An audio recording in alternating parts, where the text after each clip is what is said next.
Okie doke. Well, welcome everybody to Solar Noon Tuesday, and we'll go ahead and get started with the news of this week, and then of course we'll do the events. I've got a topic, but if anybody wants to bring up a topic for discussion, that's part of the reason for the whole interactive nature. So that'll be great. So this is the news for the week of May 29th. Hard to imagine that already. A British company called Oxford PV did just set another record for efficiency for solar panels at 28.6%. Now, this is a tandem panel, so it's tandem silicon and perovskite. Normal efficiency for solar panels are going to be in the 20 to 24%. And Oxford PV is saying they're hoping to target at about a 30% efficiency within the next couple of years. This is, I thought, big news here. For the first time in 2023, it's anticipated that global investment in solar will surpass global investment in oil. This will be for the first time. Now, this is according to the International Energy Agency, and they expect about $380 billion to be invested in solar only, in solar specifically. That's more than will be invested in oil. Renewables as a group, and that will include electric vehicles. That's in that. So wind, solar, electric vehicles. They're looking at about an investment of around $1.7 trillion versus about $1 trillion in fossil fuels. So renewables really surpassing fossil fuels by quite a bit.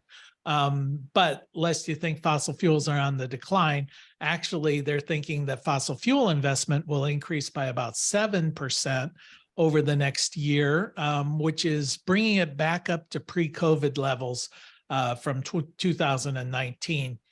And in order to meet all of the lower carbon emissions guidelines, the net zero guidelines that they're looking towards for 2030, that investment in fossil fuels will have to be cut in half in order to meet those goals.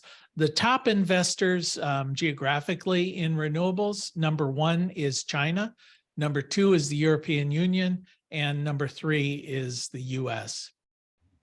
The National Resources Defense Council has issued a warning or a report saying that the interconnection delays are seriously hampering the ability for the U.S. to meet all of the renewable energy goals. Lawrence Berkeley Labs, National Labs, did say in their report, they said it's an average now of 5 years from the time a utility scale solar or wind project applies for connection to the grid before it's even processed.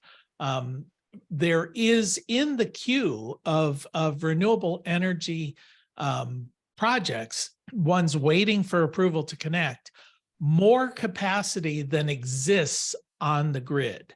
So in this wait list, we're looking at more than doubling the capacity of the grid. Now, of course, a lot of the capacity on the grid is set to shut down. When you're talking about generating capacity like coal power plants and the like. Part of the reason for this, we've talked about it in previous sessions, but there's a lot of varying and often conflicting rules at the regional, at the state level, at the local level, and of course, utility guidelines. So it's a conflicting and moving target and in need of restructuring. Otherwise, we're going to be in some serious trouble. And a string of denials for solar plants that are going to be installed in the state of Ohio have been given by the Ohio Power Siting Board. And these have been called arbitrary by those people, obviously, who are hoping to develop the solar. Often cited in the reasons for denying these projects is local opposition, although solar advocates point to the fact that they don't use the same kind of criteria for fossil fuel projects. For example, in 2016, there was a natural gas pipeline expansion that was before the siting board that received 1,390 opposition comments on that particular proposal, but they went ahead and approved it, whereas a recent solar project received 40 opposition comments, and the Power Siting Board said that's too much for this project to proceed. There are a number of groups that are emerging, groups like Citizens for Responsible Solar, that are very well funded, largely being brought in money from far-right political groups, climate denying groups, and the fossil fuel industry, funneling all this money through these groups to make it appear that it is a grassroots organization filing opposition to these large solar arrays. So that's going to be a problem. We're going to have to see how that plays out. Siemens company, the German electronics company, has opened a second EV charging station factory in Texas. Their goal is to produce about 1 million units for the US market. They've spent about $3 billion over the last 4 years on this project. They're manufacturing a product called the VersaCharge Blue. They're, I assume, a level 2 charger. They go from 48 to 80 amps. And a lot of this is part of the Inflation Reduction Act that is requiring American-made products in order to receive the tax benefits. So another example of domestic production of these things because of that act. And Enphase has announced that they've got a new battery out there on the market. They're hoping to ship it by the third quarter of this year. It's the IQ Battery 5P, and now this is a lithium iron phosphate battery. It comes in essentially 2 sizes, the 3.84 kilowatt or the 7.68 kilowatt. Now, the interesting thing with this particular product is it has a 15-year warranty, up from the traditional 10-year warranty. And we're also looking at integrated controls to make this a much easier install. So that's something, if you're doing residential installs, to keep an eye out for. All right, and that's the news that I have from this week. Does anybody else have anything they want to add to the good of the cause? Yeah, Bob? Yeah, Jay, I looked into I'm not going to say this correctly. Frost, what is the new solar panel? Perovskite. Yeah. Well, they have a very short life. That was traditionally true, although some of the technical issues, one of the problems that had delayed perovskite's adoption is it had several problems. One is it tended to degrade in heat and moisture, which is hard, bad for solar panels. It also tended to leach out lead. So that was one of the issues. Now, both of those issues have been addressed as they've made refinements to the process. So it's my understanding that the commercially available perovskite does no longer leach out lead. It no longer has the same issues about durability. And what they're doing, and this is something we'll touch on when we talk about in the focus item today about solar panel efficiency, is tandem solar panels with perovskite added to silicon in 2 different layers seems to be the next big thing in solar panels. But okay, but life is sort of like less than 15 years. Yeah, I don't think that's true anymore, because a lot of these are actually, the warranties are being extended as much as 25, even 30 years on the efficiency. So I think they've addressed that problem. Okay, good. Yep. All right. Another thing with perovskite that really is a potential game changer is if it's used independent of silicon, it's a lot cheaper to produce, very much cheaper, like a magnitude of 10. And it uses a lot less energy than silicon, because of course silicon has to melt the silicon into a glass. So that could be a big game changer to get the price of solar panels down even further. Anybody else have any news or any comments they want to add on that? Has anybody else seen incidents where the insurance companies are making it difficult for people with solar panels to get insurance? Hmm. There was an article in the paper the other day about an insurance company who I just want to say they were harassing clients because they're putting solar panels on. They were either going to increase their premiums dramatically or deny them a policy. No, I hadn't heard anything about that. I know my own experience is they just simply had me list it as another asset on our homeowners policy, and place a value, same as if, it's like a little rider. I also did have to increase my liability insurance, but that was for the utility where they want to have a $500,000 liability limit in case my solar array causes any damage to the grid. But neither of those caused me any real increase in premiums or anything. Well, that's why I'm asking, because this article didn't get into a lot of specifics, but it was saying the insurance company were making it difficult in some cases for people to install solar panels. Nope, that's the first I've heard that. I saw the same story and it was, don't get me wrong, but it was in Florida. And whenever I hear that kind of stuff going on in Florida, I think about 1900 where beachfront property real cheap. And of course it's in the middle, it's a beach on Okefenokee Swamp. So, I took it with a big grain of salt.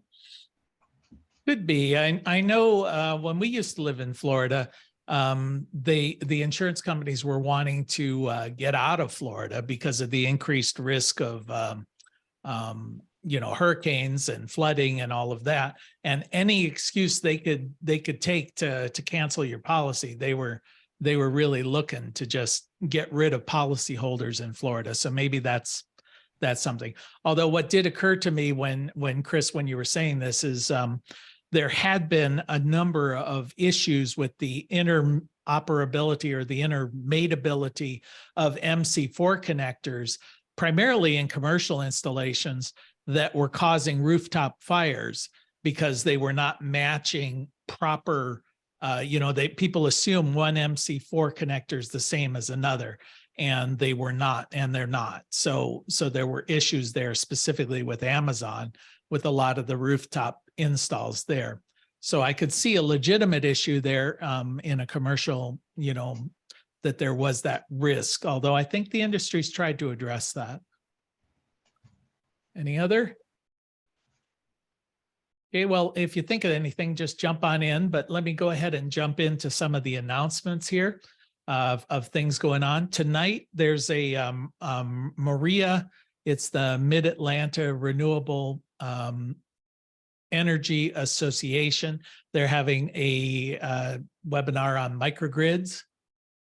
Then there's the, on the 31st, is a session on smart service panels. This is a trend in the industry where we're starting to see the circuit breaker boxes becoming load management centers. So this is something that you're going to hear a lot more about, where you have smart service panels out there in the industry. On the 31st, there's from Solar United Neighbors, there's a community town hall or community solar town hall session. There's new community solar legislation in the state of Ohio. So they're discussing how that impacts the industry and individuals and how you can take advantage of that.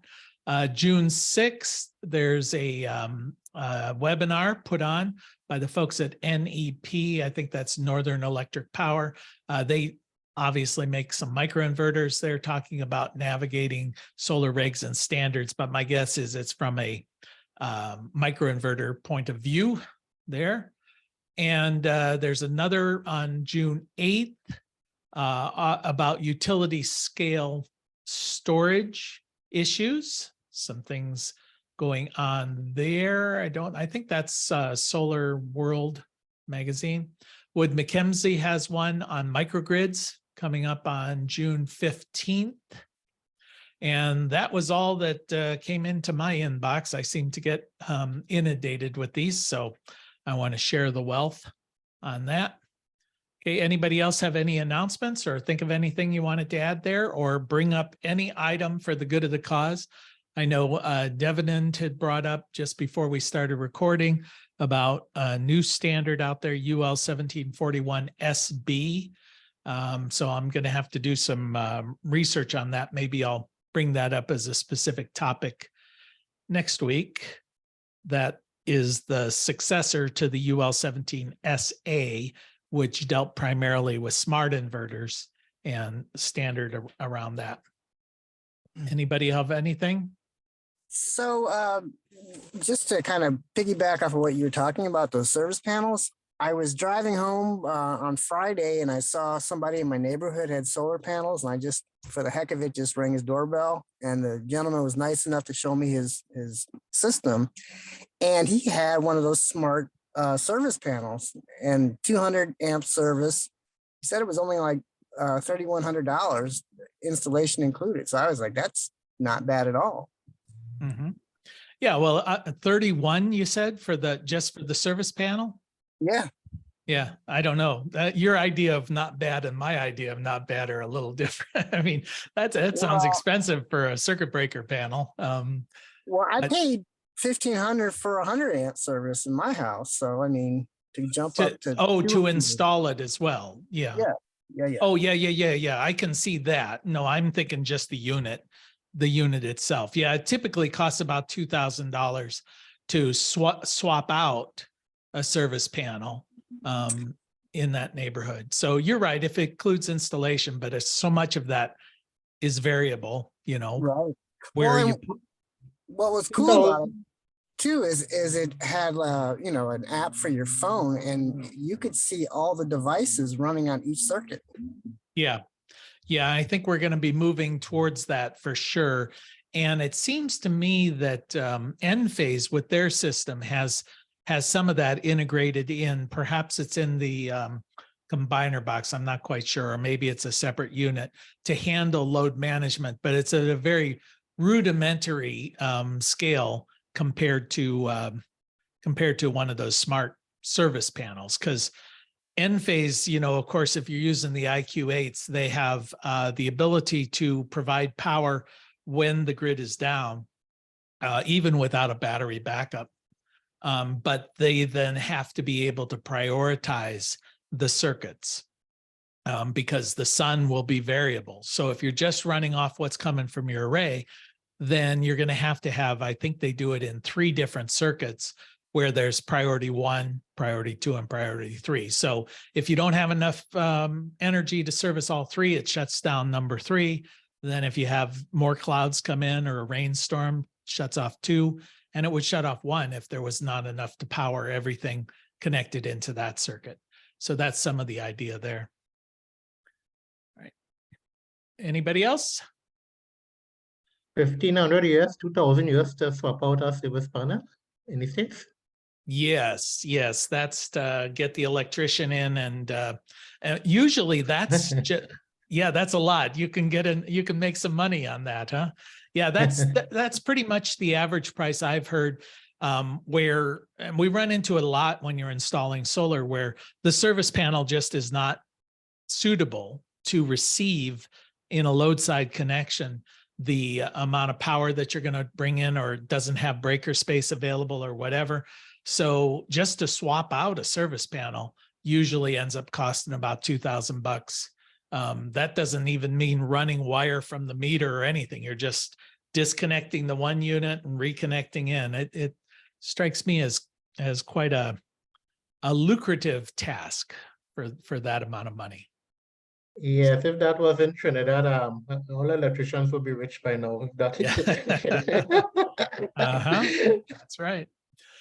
Okay, any other comments? I'm gonna jump in here to the topic that I picked for today, which was talking about solar panel efficiency. The thing that prompted that in my mind was the new world record that came out with the perovskite and silicon, and often with new students and the like, one of their issues is they'll bring up is efficiency. They just assume a more efficient panel is better than a less efficient panel. And to my mind, that's simply not the case. Really, It's a matter, there's a lot of different reasons why you select a solar panel. Efficiency might be one of them, but efficiency really comes into play if you have limited space, because by definition, a more efficient panel for the same amount of energy is going to be smaller. Really what I look towards is cost per watt of energy generated. So if I get a 35% efficient panel, but it costs me 100 times more than a 25% efficient panel, well, that's not a bargain, unless I'm NASA and I have to put this thing on the space shuttle or something, where money is not an issue. So, but I wanted to just sort of highlight what are some of the issues around efficiency. As we've seen over time, the efficiency continues to increase with silicon cells. I think I have a close-up. No, I don't have a close-up of that chart. But with silicon cells, the efficiency has been relatively gradual, going in this chart from the 1990s at around 19% efficient. And now we're up around 25% efficiency. So that's not been a very dramatic increase. The multi-junction cells, tandem cells being one of them, is something that really has increased efficiency dramatically. That's the light green line that goes up in sort of a hockey stick shape there. And then, of course, thin film has seen some increases, more than what was projected.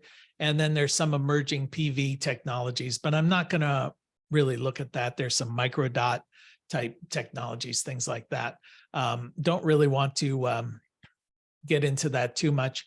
What are the most efficient panels that are out there on the market today? Well, the most efficient is Maxeon 6, which was SunPower. I think they're changing their name. The kick on those guys is that they're relatively expensive, but we're seeing that the efficiency rating of around 22.8%. Longi, we've seen 22.6. Jinko Solar there, 22.6. Canadian Solar, 22.5. REC, 22.3. So they're all very similar. Some of the issues also that you're going to want to look at is temperature coefficient. So the temperature coefficient is how the panel reacts to changes in temperature.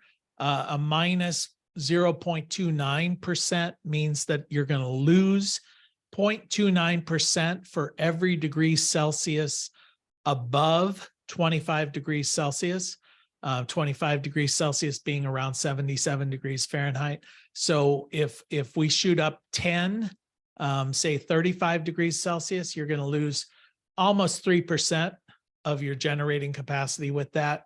As a Canadian Solar or something, or an REC is going to lose just a little bit less. Industry average for panels has always been somewhere in the 0.4%. So these are all pretty good. Then how much is it going to degrade the first year? Well, 2%, 1.5%, 1%. You'll see some of those issues. Then after 25 years, what is your percent of generation anticipated to be? And there's quite a disparity there between REC and Sunrun, is it? I'm losing track in my mind. The 92% is pretty good. Then they're 85 to 89%. Still all pretty good. Now you're starting to see warranties 40 years on that Maxeon, 25 years, 30 years. So some issues, but it gives you a sense of what is the efficiencies that are out there commercially available. It's one thing to say that you've done it in a lab. It's another thing to let people know that it's actually for sale. The theoretical limit for efficiency for a single cell silicon panel is known as the Shockley-Quasar limit. And Shockley-Quasar, that was named after William Shockley and Hans Joachim Quasar in the 1960s. They found that the theoretical limit, depending on how you're measuring it, is somewhere between 30% and 33.7%. So typically I've seen people refer to it as around 32, 33%. So that is the most that a single junction silicon cell will ever be able to produce. So to get beyond that, we're going to need to make some modifications. So what happens to the energy? Where does it go? Most of it is just dissipated in the form of heat. 47% is converted into heat when it strikes the panel. About 18% of it passes right through the cell. So I'm assuming it gets converted into heat, but at the roof level. Little bit is lost to internal conflicts, and then 33% is converted into electricity. So that is how the Shockley quasar limit works. For thin film technologies, and I saw some articles in 2019 that was saying that they thought the theoretical limit was going to be around 20% for thin film technology.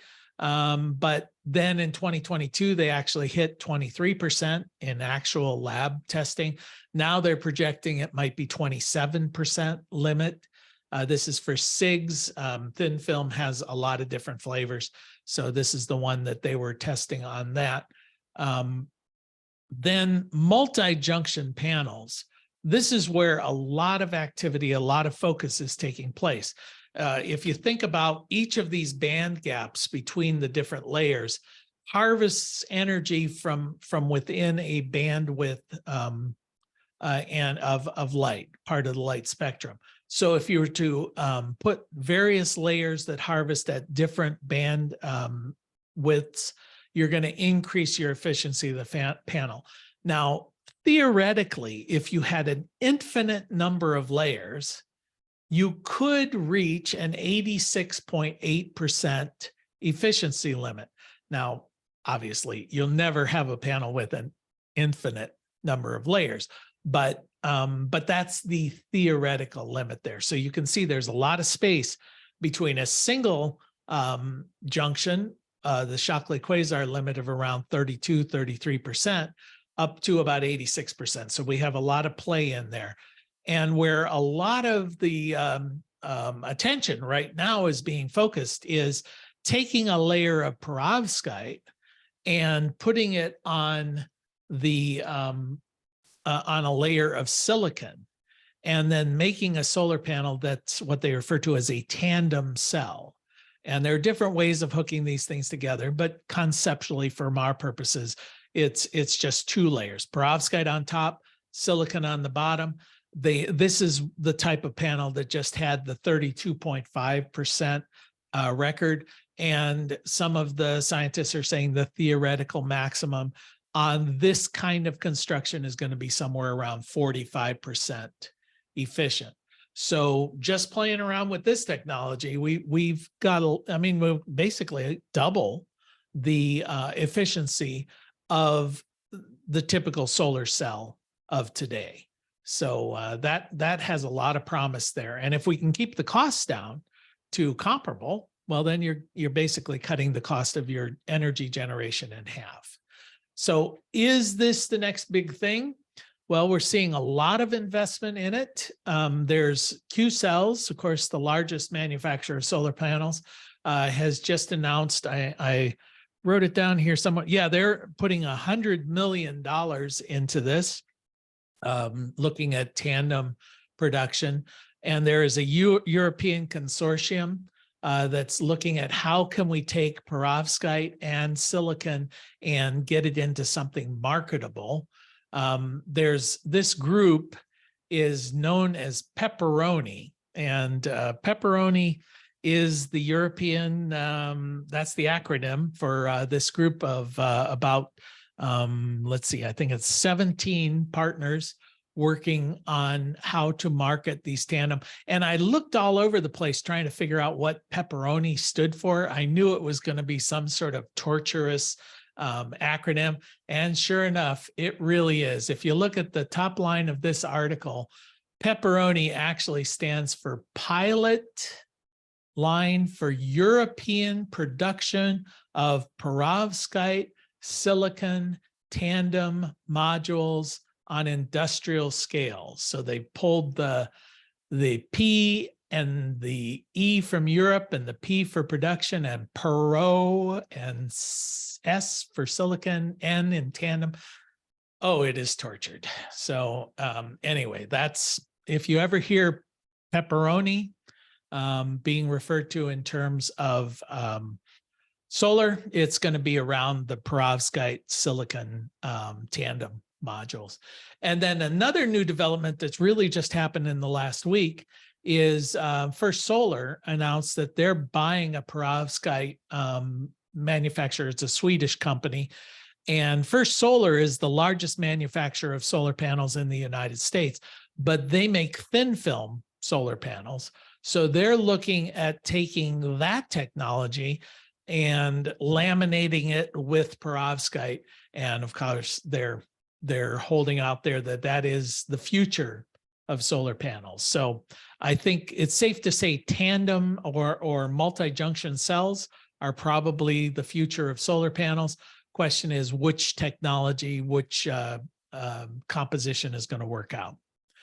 So why, and as I pointed out, does it really matter? Well, if space is limited and you've got a certain amount that you need to generate, then a high efficiency panel may be a better choice. And then you just have to look at return on your investment.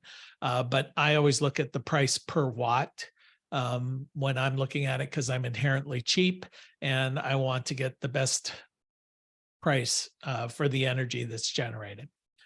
So that was my deep dive on paneling efficiency. Does anybody have any comments, anything to add to that? I have a question, Jay. Sure, Eric. So and maybe just I'm not very familiar. When I was looking at microinverters, I just didn't see them going up very high. Is that also kind of a limitation? Like if you're going to get 450, 400 watt panels, the clipping ratio is going to be really high unless you can get, you know, a microinverter that can go up. Yeah, I think what you were probably looking at is the Enphase product line, which Yes. is primarily focused on the residential marketplace. And you're right, they tend to be around 300 watts in that range. But some of the other microinverters that are out there are quite a lot higher, you know, from other manufacturers. So, and there are, of course, microinverters that allow you to plug in multiple panels into them. So I think we'll see that respond. But at the residential marketplace, we're not really looking at 500 watt panels or even 450 watt panels. That's going to be more for a commercial install. Eric, one of the comments that that Enphase has is that they like to oversize the panels by a multiple of 1.3 times the inverter capacity. And so one of the things that yes, it does clip more, but it's also maxed out for longer periods of the day.